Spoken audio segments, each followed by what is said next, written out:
بسم الله الرحمن الرحيم نحمده ونصلي ونسلم على رسولنا الكريم أما بعد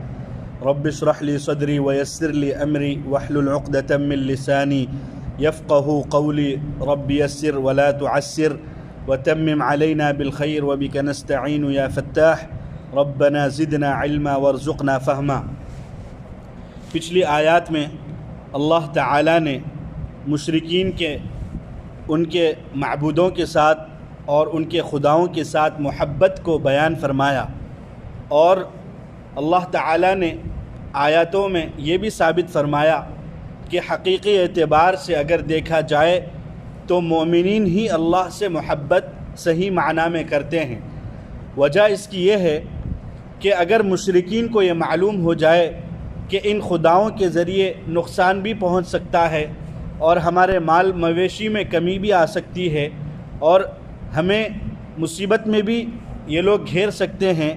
تو وہ ہرگز ان لوگوں کی پیروی نہیں کرتے۔ اور مومنین یہ بات جانتے ہیں کہ ہر خیر اور ہر شر اللہ ہی کی طرف سے ہے، اس کو مانتے ہوئے اور اس پر عقیدہ رکھتے ہوئے اور یہ یقین کرتے ہوئے بھی وہ اللہ کی ذات پر ایمان بھی رکھتے ہیں اور اللہ کی ذات پر توکل بھی کرتے ہیں اور اللہ کی ذات کو مانتے بھی ہیں۔ تو حقیقی اعتبار سے دیکھا جائے تو مؤمنین ہی اپنی محبت میں سچے ہیں برخلاف کافرین کے۔ اور پھر اللہ تعالیٰ نے آگے ایک اور چیز بیان فرمائی، یا ایھا الناس کلوا مما فی الارض حلالا طیبا، کہ اے لوگو زمین میں جو کچھ ہے اس میں سے کھاؤ بشرطے کہ حلال و پاک ہو۔ اب طیب کے معنی میں نے ذکر کیے تھے، طیب کے معنی پاک کے ہیں، اور پاکی ظاہری نجاست سے بھی ہوتی ہے اور معنوی نجاست یعنی حرمت سے بھی ہوتی ہے۔ امام قرطبی رحمۃ اللہ علیہ کی تفسیر کے مطابق اور تفصیل کے مطابق اس لیے دونوں معنی کی گنجائش ہے۔ یعنی پہلی صورت میں مطلب یہ ہے کہ حلال ہونا کافی نہیں ہے، اسے ناپاک اور نجاست سے آلودہ بھی نہ ہونا چاہیے، ناپاک چیز کا کھانا بھی حرام ہے۔ دوسرا معنی مراد لے تو مطلب یہ ہوگا کہ وہ شے اصلاً حلال ہو، اصل کے اعتبار سے وہ چیز کیا ہو؟ حلال ہو، جیسے حلال جانوروں کا گوشت اور اسے حاصل بھی حلال طریقے سے کیا گیا ہو، چوری، غصب اور سود، رشوت وغیرہ سے حاصل نہ کیا گیا ہو۔ تو اس حلالاً طیب کے معنی میں یہ تمام چیزیں داخل ہو جاتی ہیں۔ امام قرطبی رحمۃ اللہ علیہ نے اس کو ذکر کیا ہے۔ اور پھر آگے اللہ تعالیٰ نے فرمایا کہ وَلَا تَتَّبِعُوا خُطُوَاتِ الشَّيْطَانِ، اور شیطان کی پیروی اور نقش قدم پر نہ چلو، إِنَّهُ لَكُمْ عَدُوٌّ مُّبِينٌ، کہ وہ تو تمہارا کھلا دشمن ہے۔ اور حقیقی اعتبار سے دیکھا جائے تو واقعی شیطان ہمارا کھلا دشمن ہے، اور جب ہم پیٹ بھر کر کھاتے ہیں تو ہمیں نافرمانیوں پر شیطان ورغلاتا ہے، اور نافرمانیاں ہمارے پیٹ بھرنے کے بعد ہی سرزد ہوتے ہیں۔ خالی پیٹ اکثر ایسا ہی ہوتا ہے کہ خالی پیٹ بہت کم گناہ میں انسان ملوث ہوتا ہے، لیکن جب انسان کا پیٹ بھر جاتا ہے تو وہ گناہ میں مبتلا بھی ہوتا ہے، اور گناہ کرنے کی اس کو کیا ہے، ایک لذت بھی محسوس ہوتے رہتی ہے۔ اسی لیے اللہ کے نبی صلی اللہ علیہ وسلم نے ارشاد فرمایا کہ کھانا وہ ایسا ہے کہ تمہارا پیٹ میں کھانے کا طریقہ اللہ کے نبی صلی اللہ علیہ وسلم نے بیان فرمایا کہ پیٹ کے 3 حصے ہیں، ایک حصہ پانی کا، ایک حصہ کھانے کا، اور ایک حصہ ہوا کا۔ ہوا کا مطلب یہ ہے کہ ایک حصہ خالی چھوڑ دیا جائے، اور اس میں بہت سارے فوائد بھی ہیں، اور آج کل کے حساب سے جیسے موٹاپا، اور اسی طرح جیسے بی پی، شوگر، اور اسی طرح آپ کا فیٹنس اور آپ کی چربی، بہت سی چیزیں اللہ تعالیٰ کے نبی صلی اللہ علیہ وسلم کے اس فرمان پر عمل کرنے کی وجہ سے ہم سے دور ہو جائیں گی۔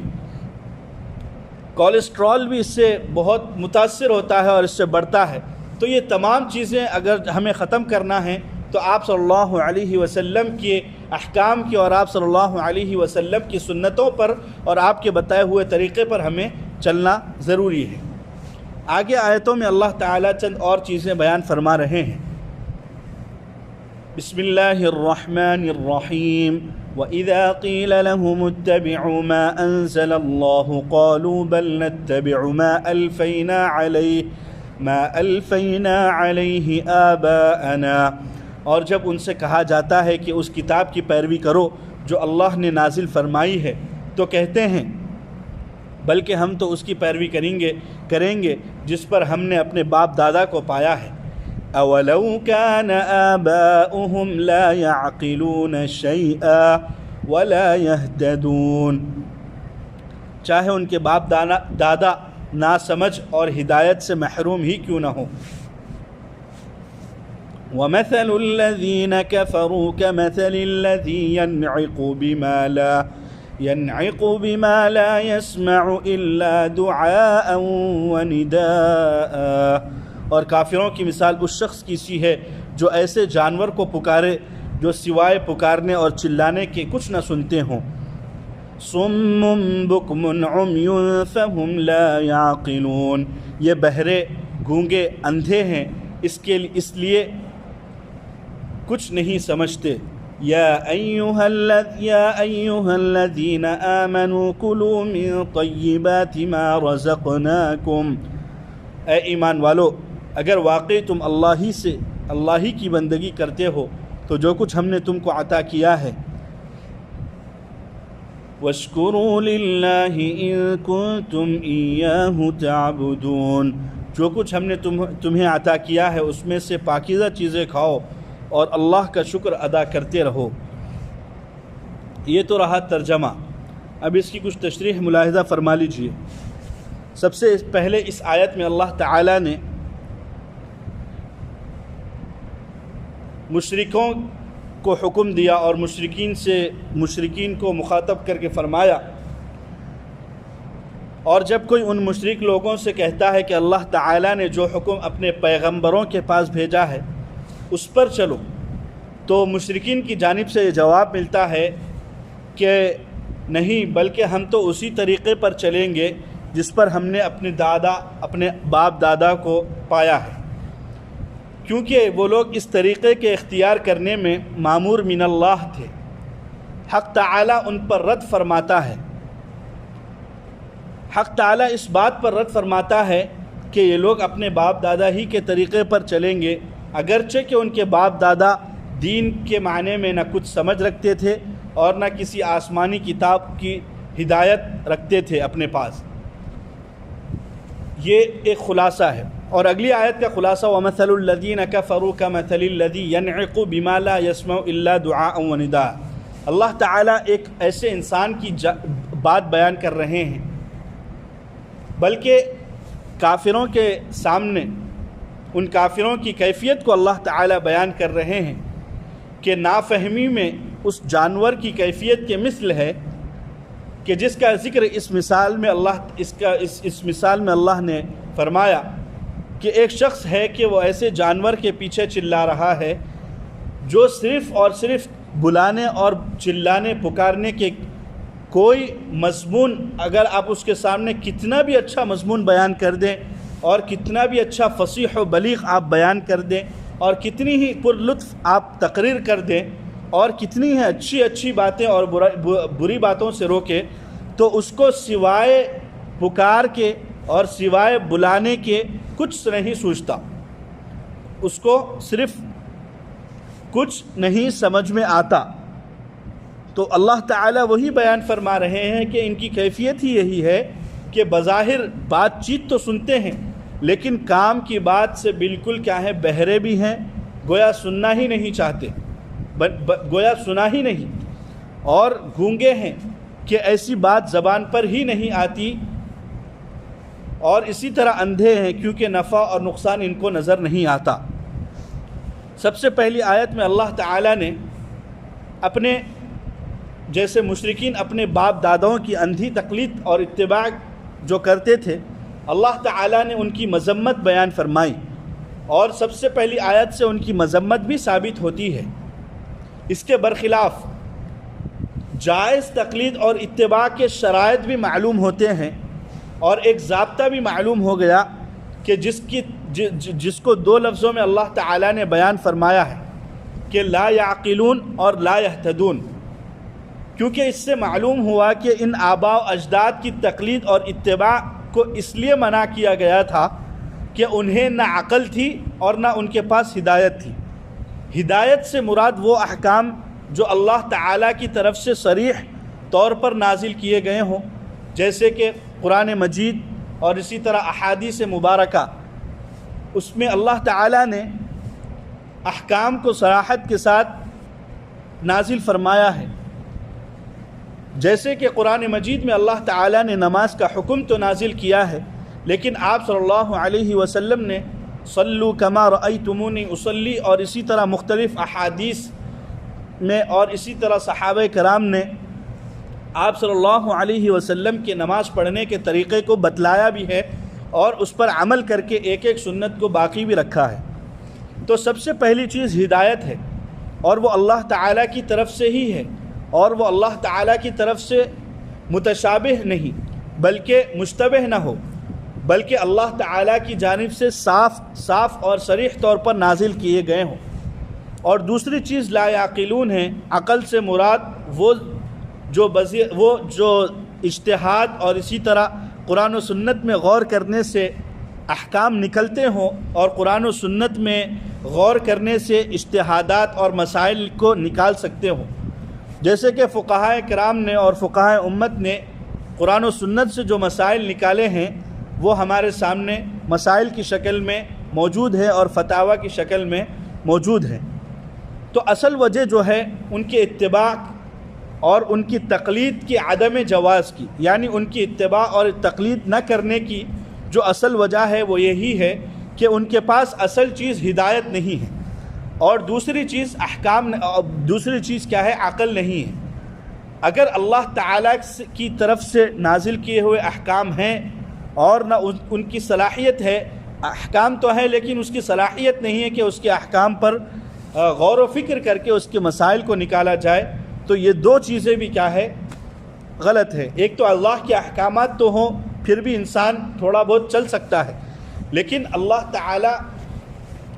کے احکامات پر عمل کرنا ضروری ہے، اور کن احکامات پر کس طرح عمل کیا جائے وہ بجز آپ صلی اللہ علیہ وسلم کے اور جو ان کو دیکھنے والے ہیں، آپ صلی اللہ علیہ وسلم کو دیکھنے والے ہیں کہ ایک قرآن کی آیت نازل ہوئی اور ایک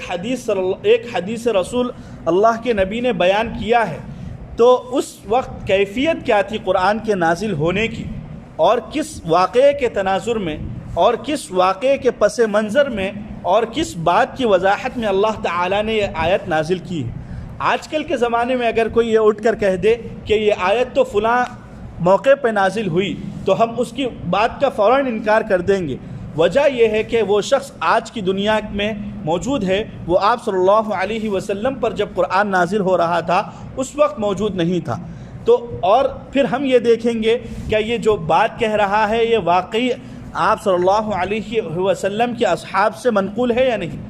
اگر وہ آپ صلی اللہ علیہ وسلم کے اصحاب سے منقول ہے تو ہم یہ کہیں گے کہ ہاں یہ بات صحیح ہے، لیکن آپ صلی اللہ علیہ وسلم کے اصحاب نے اس کی دوسری تشریح فرمائی ہے اور یہ بندہ الگ تشریح فرما رہا ہے، تو ہم یہ کہیں گے کہ یہ بات غلط ہے، کیونکہ جو شخص اس وقت موجود تھا قرآن نازل ہوتے وقت وہ غلط نہیں ہو سکتا، بلکہ آج جو اپنے خیال کے اعتبار سے تفسیر کر رہا ہے وہ 1000% بلکہ 100,000 سے زیادہ جتنے % ہو سکتے ہیں وہ غلط ہو سکتا ہے۔ اس کے غلط ہونے میں بھی کوئی عقل مند شک نہیں کر سکتا۔ تو اسی طرح اور اس میں اس بات کی طرف بھی اشارہ پایا گیا ہے کہ جس عالم کے متعلق یہ اطمینان ہو جائے کہ اس کے پاس قرآن و سنت کا علم بھی ہے اور اس کو درجہ اجتہاد بھی حاصل ہے، یعنی قرآن کریم اور حدیث رسول صلی اللہ علیہ وسلم اور آپ صلی اللہ علیہ وسلم کے اصحاب کے جو آثار اور اقوال ہے ان کو وہ خوب طریقے سے جانتا ہو، اور قرآن و سنت کے گہرے علم کو گہری نظر سے جانتا ہو اور پختہ علم رکھتا ہو، تو اس عالم کے اوپر ہم یہ اطمینان کر سکتے ہیں کہ ہم اس کی تقلید کر سکتے ہیں اور اس کی اتباع کرنا ہمارے لیے جائز ہے۔ بلکہ بعض اعتبار سے دیکھا جائے تو مستحسن ہے۔ اصل میں دیکھا جائے کہ تقلید ہم اس کی نہیں کر رہے ہیں، تو اصل میں دیکھا جائے کہ ہم اس عالم کی پیروی نہیں کر رہے ہیں اور اس عالم کی اتباع نہیں کر رہے ہیں، بلکہ اصل میں ہم اللہ ہی کا حکم مان رہے ہیں اور اللہ ہی کی اتباع کر رہے ہیں۔ اس کی مثال اس طرح ہے کہ کوئی شخص دوائی کھا رہا ہے اور اس کو یہ معلوم نہیں ہے کہ یہ دوائی کس کے لیے ہے، جیسے کہ آج کل کے زمانے میں پینیڈول ہے، اسی طرح پیراسیٹامول ہے، جو بھی ایک دوائی ہے ڈاکٹر ہمارے لیے تجویز کرتا ہے سر درد کے لیے۔ اگر ہم اس ڈاکٹر پر اعتماد نہیں رکھیں گے اور اگر ہم اس ڈاکٹر پر بھروسہ نہیں رکھیں گے اور اگر ہم اس ڈاکٹر کو غلط کہیں گے تو یہ بات ہمارے لیے اور دوسروں کے لیے اس بات کی علامت ہوگی کہ یہ شخص بے وقوف ہے، کیونکہ اصل میں ہم ڈاکٹر کی اتباع نہیں کر رہے ہیں، بلکہ اصل میں اس کے پاس جو علم ہے اور جس طرح اس نے پڑھا ہے اور اس کو جانکاری ہے، ہم اس کی پیروی کر رہے ہیں، اور ہم یہ نہیں کہہ رہے ہیں کہ ڈاکٹر اپنی طرف سے بول رہا ہے، ہم اس بات پر اس کے پاس نہیں جا رہے، بلکہ ہم یہ سمجھ کے جا رہے ہیں کہ یہ ڈاکٹر اپنے پیشے میں پرفیکٹ ہے، اس وجہ سے ہم اس پر بھروسہ کر سکتے ہیں، اور یہ اپنے فن میں ماہر ہے، اس وجہ سے ہم اس پر بھروسہ کر کے یہ جو دوا ہمارے لیے تجویز کرے گا وہ بالکل صحیح ہوگی، اسی لیے ہم اس کی دوا کی تجویز کو مان رہے ہیں۔ تو اسی طرح ہم کسی عالم کی تقلید اور اتباع نہیں کر رہے ہیں، بلکہ اصل میں ہم اللہ کے حکم کی اتباع اور تعمیل کر رہے ہیں، مگر چونکہ ہم براہ راست اللہ کے حکم سے واقف نہیں ہو سکتے، اسی لیے کسی عالم مجتہد کا اتباع کرتے ہیں تاکہ اللہ تعالیٰ کے احکام پر عمل ہو جائے۔ جیسے کہ ہم اپنے طور پر کوئی دوا تجویز نہیں کر سکتے، اس وجہ سے کہ ہمارے پاس وہ علم نہیں ہے، اور اگر ہم اس کو کتابوں میں ڈھونڈیں گے کہ سر درد کے لیے کون سی دوا ہوتی ہے اور کون کون سی اس میں چیزیں پائی جاتی ہیں، کون کون سی چیزیں ملائی جاتی ہیں، تو یہ ہمارے لیے بہت بہت تکلیف کی بات ہے۔ تو اسی طرح ہم کیا کریں گے، اس فن کے ماہر پر ہم اعتماد کرتے ہوئے، اور اس فن کا ماہر کون ہوتا ہے؟ جو ڈاکٹر کی شکل میں ہمارے پاس ہوتا ہے، ہم اس پر اعتماد کرتے ہوئے ہم وہ دوا کو حاصل کر لیتے ہیں اور ہم مشقت اور تکلیف سے بچ جاتے ہیں۔ تو اسی کو تقلید کہتے ہیں، بلکہ آسان معنی میں تقلید کس کو کہتے ہیں وہ سن لیجئے، بالکل آسان الفاظ میں وہ یہ ہے کہ کسی پر بھروسہ کرنا، کسی ماہر فن پر بھروسہ کرنا، جیسے ہم ڈاکٹر پر بھروسہ کرتے ہیں، اور اسی طرح جیسے ہم انجینئر پر بھروسہ کرتے ہیں، اور اسی طرح جیسے ہم کسی پیشے والے کے جو اپنے فن میں ماہر ہو اس پر بھروسہ کرتے ہیں، اسی طرح تقلید بھی قرآن و سنت کے معاملے میں ہم کسی امام پر بھروسہ کرتے ہیں، کیونکہ وہ ہم سے زیادہ واقف ہوتے ہیں قرآن و سنت سے اور آثار صحابہ سے، اس وجہ سے ہم ان کی تقلید کرتے ہیں۔ اگر واقعی ہمارے پاس اگر قرآن و سنت کے علم موجود ہو اور گہری نظر ہمارے قرآن و سنت پر ہو اور باریک سے باریک علم ہمارے پاس موجود ہو، اور ہم قرآن و سنت ہم اس قابل ہوں کہ قرآن و سنت سے ہم مسائل نکال سکتے ہیں، تو ہم پھر ان کی اتباع اور ان کی تقلید نہیں کریں گے۔ جیسے ایک ڈاکٹر دوسرے ڈاکٹر کی تقلید نہیں کرتا، اسی طرح ایک مجتہد دوسرے مجتہد کی تقلید نہیں کرتا۔ اس سے معلوم ہوا کہ جو لوگ تقلید کی بات آتے ہی یہ آیت پیش کرتے ہیں، تو ان لوگوں کے خلاف اس طرح کی آیات پڑھ دیتے ہیں، تو ان لوگوں وہ خود ان آیات کے صحیح مطلب کو نہیں سمجھتے۔ یعنی اگر میں تقلید کی بات کر رہا ہوں تو وہ دلیل میں یہی کہتے ہیں، یہ آیت پیش کرتے ہیں کہ دیکھو اللہ تعالیٰ نے منع فرمایا ہے اپنے باپ داداؤں کی تقلید کرنے سے۔ حقیقی اعتبار سے کیا ہے، جو دلیل پیش کر رہا ہے اس کو اس کا مطلب ہی نہیں معلوم۔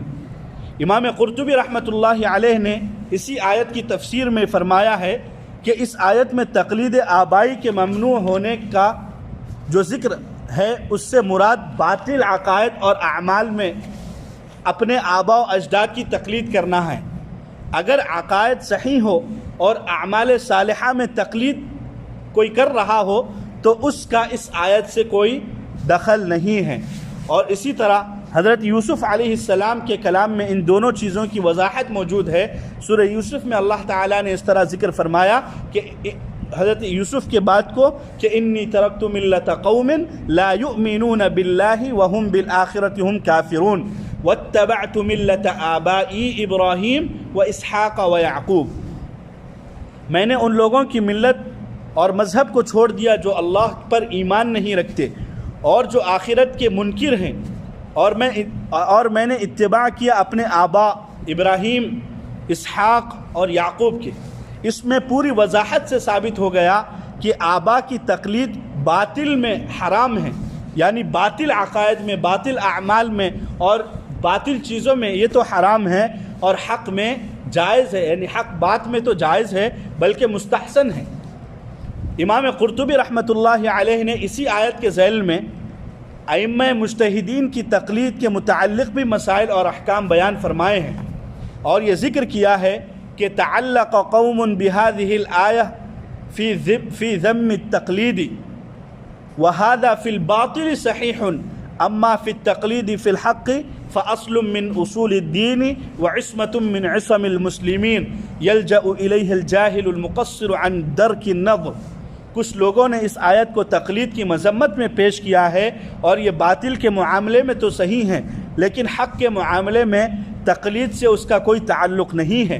حق میں تقلید کرنا تو دین کے اصول میں سے ایک مستقل بنیاد ہے، اور مسلمانوں کے دین کی حفاظت کا بہت بڑا ذریعہ ہے کہ جو شخص اجتہاد کی صلاحیت نہیں رکھتا وہ دین کے معاملے سے تقلید ہی پر اعتماد کرتا ہے۔ میں نے بہت آسان سی مثال سے آپ لوگوں کو سمجھا دیا، بہت آسان سے۔ ہم ہر معاملے میں کسی ماہر فن پر اعتماد کرتے ہیں، لیکن جب شریعت کی بات آتی ہے، لیکن جب قرآن و سنت کی بات آتی ہے تو ہم کسی کے تقلید کرنا اور کسی سے مسئلے مسائل پوچھنا اور کسی عالم سے سوال کرنا ہمیں پسند نہیں آتا، بلکہ ہم خود اپنی بالکل اٹکل پچو کی طرح ہم لوگ بات کہہ دیتے ہیں۔ بہت سے لوگ ایسے بھی ہوتے ہیں کہ جاہل ہوتے ہیں، قرآن و سنت کے متعلق کچھ نہیں جانتے، اور وہ مسجد میں کسی ایک مسئلہ کسی ایک شخص کو پیش آ گیا، وہ لوگ بیٹھ کے آپس میں تبصرہ کرتے ہیں کہ بھائی میرے حساب سے تو یہ مسئلہ اس طرح ہونا چاہیے، میرے حساب سے تو یہ مسئلہ یہ ہے، میرے حساب سے مسئلہ صحیح ہے۔ ان کو اس بات کی توفیق ہی نہیں ہوتی کہ کسی عالم سے مسئلہ دریافت کر لیا جائے، اور یہ بات تو بہت غلط ہے۔ اور قرآن و سنت کو ہم جس طرح ہلکے میں لیتے ہیں، شریعت، حالانکہ شریعت تو ہماری جان ہے، بلکہ شریعت کے بغیر ہماری کوئی اوقات ہی نہیں ہے۔ اگر ہم زندہ ہیں اور آخرت میں فلاح ہم پا سکتے ہیں تو شریعت کے ذریعے ہی ہیں، لیکن ہم دنیاوی معاملات میں ماہر فن پر اعتماد کرتے ہیں، اور جب ہم پیسہ بھی خرچ کرتے ہیں تو ایسے لوگوں پر خرچ کرتے ہیں جن پر ہمیں کامل یقین ہوتا ہے، لیکن وہی جب دین کا معاملہ پیش آتا ہے تو ہم بالکل جاہل، ناواقف، جس کو قرآن و سنت کی آیات بھی صحیح پڑھنا نہیں آتا، قرآن و سنت کے احادیث کا بھی اس کو علم نہیں ہے، قرآن و سنت کا اس کو بالکل دور دور تک اس کو ہوا نہیں لگی، اس سے ہم مسائل دریافت کرتے ہیں اور مسائل پوچھتے ہیں اور اس پر پھر عمل کرتے ہیں۔ کتنی افسوس کی بات ہے کہ ہم نے شریعت کو تو بالکل اتنا ہلکا کر دیا، اور دنیاوی معاملے میں ہم ماہر سے ماہر فن کو ڈھونڈتے ہیں اور اس سے مشورہ کرتے ہیں۔ کتنے افسوس کی بات ہے۔ اور آج کل بہت سے لوگوں کا یہ پیشہ بھی بن گیا ہے، اور بہت سے لوگ اپنی شد و مت کے ساتھ تقلید کا بھی انکار کر رہے ہیں، قرآن و سنت کے مختلف فیہ مسائل کو عوام میں لا کر اختلاف پھیلا رہے ہیں۔ اصل حقیقی اعتبار سے دیکھا جائے تو قرآن و سنت میں اللہ تعالیٰ نے صریح احکام جو بتلائے ہیں وہ 97 اور 98% ہے، جس میں کوئی کسی کی تقلید نہیں کرتا، کوئی کسی کی بات اور کوئی کسی کی پیروی نہیں کرتا۔ صرف 2% یا 3% مسائل ایسے ہیں کہ اگر ان کو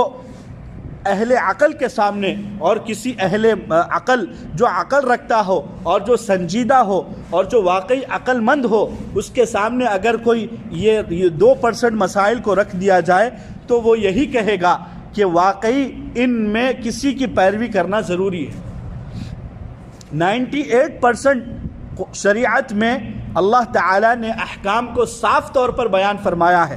صرف 2% مسائل ایسے ہیں کہ اس میں ائمہ مجتہدین کی تقلید کی جاتی ہے اور ان کی بات کے پیروی کی جاتی ہے اور ان کی اتباع کی جاتی ہے، اور انہوں نے جو راستہ اختیار کیا ہے اور جو مختلف اقوال میں سے ایک مسئلے میں 10 اقوال موجود ہے تو انہوں نے ایک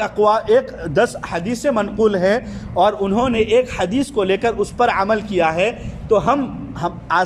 تو یہی 2% مسائل ہیں کہ ہم ان میں ان کی اتباع کرتے ہیں۔ لیکن آج کل لوگوں کا ایک پیشہ بن گیا ہے اور لوگ یہ سمجھ رہے ہیں کہ امت مسلمہ میں کس طرح انتشار اور اختلاف کو ہوا دی جائے۔ میں ایک مثال سے اس کو واضح کرتا ہوں۔ قرآن و سنت میں 98% مسائل صریح، صاف اور وضاحت کے ساتھ آ گئے ہیں، لیکن 2% مسائل، ان میں سے ایک مسئلہ یہ ہے جو بالکل عام ہے اور ہر ایک کے ذہن میں موجود ہے، ہر ایک کے پاس موجود ہے اور ہر ایک کو یہ معلوم ہے، رفع الیدین کرنا۔ رفع الیدین میں مختلف احادیث ہیں، اگر آپ اس کی تعداد کو دیکھنا چاہیں پوری احادیث میں، صرف بخاری اور مسلم میں نہیں، پوری احادیث کی کتاب میں جو آپ صلی اللہ علیہ وسلم کی احادیث کو جمع کیے ہوئے ہو، وہ تمام احادیث کی کتابوں کو آپ جمع کریں اور اس میں رفع الیدین کی تمام احادیث کو جمع کریں، آپ خود اس بات پر گواہی دیں گے کہ اتنے قسم کے جو احادیث منقول ہے اور جو آپ صلی اللہ علیہ وسلم سے صحابہ کرام نے بیان فرمائے ہیں، ان تمام احادیث کو جمع کر کے امام ابو حنیفہ رحمۃ اللہ علیہ نے ایک، اور اسی طرح امام مالک رحمۃ اللہ علیہ نے ایک بات فرمائی ہے ان تمام احادیث کو لے کر، اور پھر امام شافعی رحمۃ اللہ علیہ اور اسی طرح امام احمد بن حنبل رحمہم اللہ نے ایک بات ارشاد فرمائی، جیسے کہ امام ابو حنیفہ اور امام مالک رحمۃ اللہ علیہ تمام احادیث کو دیکھ کر یہ کہتے ہیں کہ رفع الیدین تکبیر تحریمہ کے وقت تو کرنا یہ تو ضروری ہے، باقی اس میں یہ چیز افضل نہیں ہے، یہ چیز بہتر نہیں ہے۔ اس کے برخلاف امام شافعی تمام احادیث کو پیش نظر رکھتے ہوئے یہ کہتے ہیں کہ رفع الیدین تکبیر تحریمہ کے وقت تو ضروری ہے، اس کے علاوہ نماز میں رکوع میں جاتے وقت اور رکوع سے اٹھتے وقت رفع الیدین کرنا افضل اور بہتر ہے۔ تو حقیقی اعتبار سے دیکھا جائے تو یہ اختلاف افضل اور غیر افضل کا ہے، لیکن آج کل لوگوں نے اس کو بالکل برخلاف بنا دیا، بالکل اس کے برخلاف بنا دیا۔ وہ یہ کہ جو لوگ رفع الیدین نہیں کرتے ان کی نماز ہی نہیں ہوتی، ایسا حکم بھی بعض لوگوں نے لگا دیا۔ اور اسی طرح بعض لوگ مختلف مسائل ہیں، اس کی وضاحت یہاں مطلوب تو نہیں ہے، لیکن میں نے ایک مثال پیش کر دی، صرف اور صرف چند مسائل ہیں یعنی میں نے جہاں تک میرا اندازہ ہے اور جہاں تک میں نے سنا ہے، مجھے پکا اس کا علم نہیں ہے، میں نے سنا ہے کہ 25 سے زیادہ مسائل نہیں ہے جس میں اختلاف ہوا ہو ائمہ مجتہدین کا۔ لیکن اسی چند مسائل کو لے کر آج کل بعض نام نہاد لوگ مارکیٹ میں آئے ہوئے ہیں اور لوگوں کو بھٹکا رہے ہیں۔ تو اسی لیے ہم سب کو چاہیے کہ ہم قرآن و سنت پر عمل کریں اور کسی ماہر فن کی بات پر اعتماد کریں۔ اسی کو کیا ہے؟ تقلید کہا جاتا ہے، جو کہ امام قرطبی رحمۃ اللہ علیہ نے اور بھی بہت سے ہر مفسر اور ہر محدث کسی نہ کسی امام کی تقلید ضرور کرتا ہے۔ امام بخاری رحمۃ اللہ علیہ امام شافعی کے مقلد ہیں، امام نسائی اور اسی طرح امام مسلم رحمۃ اللہ علیہما یہ بھی امام شافعی کے مقلد ہیں، اور اسی طرح امام ترمذی رحمۃ اللہ علیہ یہ امام شافعی کے مقلد ہیں، اور اسی طرح امام طحاوی رحمۃ اللہ علیہ یہ امام ابو حنیفہ کے مقلد ہیں، اور امام ابن ماجہ رحمہم اللہ، اور اسی طرح مختلف ائمہ اعظام، امام ذہبی اور اسی طرح ملا علی قاری یہ امام ابو حنیفہ کے تقلید کرتے ہیں، اور اسی طرح علامہ جیسے کہ ان کا جو امام شافعی رحمۃ اللہ علیہ کے مقلد ہے اور مشکات کے شارح بھی ہیں، اور مختلف امام ذہبی ہیں، اور اسی طرح مختلف حضرات ہیں، مختلف محدثین ہیں، بہت سارے محدثین ہیں، یہ سب کسی نہ کسی امام کی پیروی کرتے ہیں۔ اور بلکہ امام قرطبی رحمۃ اللہ علیہ نے فرمایا یہ تو ایک مسلمانوں کے دین کی حفاظت کا بہت بڑا ذریعہ ہے۔ تو یہ جو محدثین ہیں، مفسرین ہیں، یہ کسی نہ کسی کی تقلید کرتے ہیں، حالانکہ دیکھا جائے تو یہ اپنے زمانے کے مشہور ہے اور اپنے زمانے کے علامہ ہیں، اور اپنے زمانے کے قرآن و سنت کو سب سے زیادہ جاننے والے ہیں، لیکن انہوں نے بھی کسی نہ کسی کی تقلید کی ہے، انہوں نے کسی نہ کسی کو مانا ہے، اور اپنا کسی نہ کسی کی انہوں نے اتباع کیا ہے۔ تو اس آیت سے باطل عقائد میں اور غلط عقائد میں تقلید کرنا تو کیا ہے، غلط ثابت ہوتا ہے، اور عقائد صحیحہ میں اور اسی طرح نیک اعمال میں تقلید کرنا کیا ہے، اس آیت کے تحت داخل نہیں ہے۔ یا ایھا الذین آمنوا کلوا من طیبات ما رزقناکم واشکروا للہ ان کنتم ایاہ تعبدون۔ اوپر اکل طیبات کے معاملے میں مشرکین کی غلطی بتلا کر ان کی اصلاح مقصود تھی، آگے اہل ایمان کو اس بات سے متنبہ کیا گیا ہے کہ وہ اس غلطی میں مشرکین کی موافقت نہ کرنے لگیں۔ اوپر تو اس کا بیان تھا کہ حلال کو حرام مت کرو گے، حلال کو حرام مت کرو، آگے یہ مذکور ہوتا ہے، یعنی جو ابھی میں نے آیت پڑھی ہے یا ایھا الذین آمنوا کلوا من طیبات، اس میں یہ مذکور ہے کہ حرام کو حلال مت سمجھو، جیسا کہ مشرکین اس میں مبتلا تھے، مثلا مردار جانور اور ایسے جانور جن کو غیر اللہ کے نام پر ذبح کیا گیا ہو، مشرکین ان کو کھایا کرتے تھے۔ تو اس آیت میں اللہ تعالیٰ نے اس سے منع فرمایا ہے۔ اس کے ضمن میں یہ بھی بتلا دیا گیا ہے کہ اللہ کے نزدیک فلاں جانور حرام ہیں، ان کے سوا دوسرے جانوروں کو اپنی طرف سے حرام قرار دینا غلطی ہے۔ اس آیت سے پچھلے جو آیت گزری ہے یا ایھا الناس کلوا مما فی الارض حلالا طیبا، اس مضمون کی تائید بھی ہوتی ہے اور اس مضمون کی کیا ہے، وضاحت بھی ہوتی ہے۔ آگے آیات انما حرم علیکم المیتہ، اس میں اللہ تعالیٰ نے آگے جو چیزیں حرام ہیں اس کو ذکر فرمایا ہے، اور پچھلی آیت کی کافی وضاحت بھی اس آیت میں آ گئی ہے۔ اللہ تعالیٰ سے دعا ہے کہ اللہ تعالیٰ ہمیں قرآن و سنت پر عمل کرنے والوں کی اتباع کرنے کی توفیق عطا فرمائے، اور اللہ تعالیٰ ہمیں قرآن و سنت کے ماہرین کی بات ماننے کی توفیق عطا فرمائے، اور آپ صلی اللہ علیہ وسلم کی سنتوں پر عمل کرنے کی توفیق عطا فرمائیں۔ جاہل، ناواقف اور جو لوگ اختلاف پھیلا رہے ہوں ان کی پیروی کرنے سے اور ان کی بات ماننے سے اے اللہ ہم سب کی حفاظت فرمائیں۔ اے اللہ جن لوگوں کا یہ پیشہ ہے کہ وہ آپ صلی اللہ علیہ وسلم کی امت کو پارا کر دے اور ان میں اختلاف پھیلائیں اور ان میں اختلاف کی ہوا دے، اے اللہ اگر ان کی نیت، اے اللہ اگر ان کے حق میں ہدایت ہو تو ہدایت عطا فرمائے۔ اے اللہ اے اللہ اے اللہ اے اللہ انہیں نشان عبرت بنا دے، اے اللہ انہیں نشان عبرت بنا دے، اے اللہ انہیں اپنی جانب سے خاص ہدایت عطا فرما دے۔ اے اللہ ہماری دعاؤں کو قبول فرما لے۔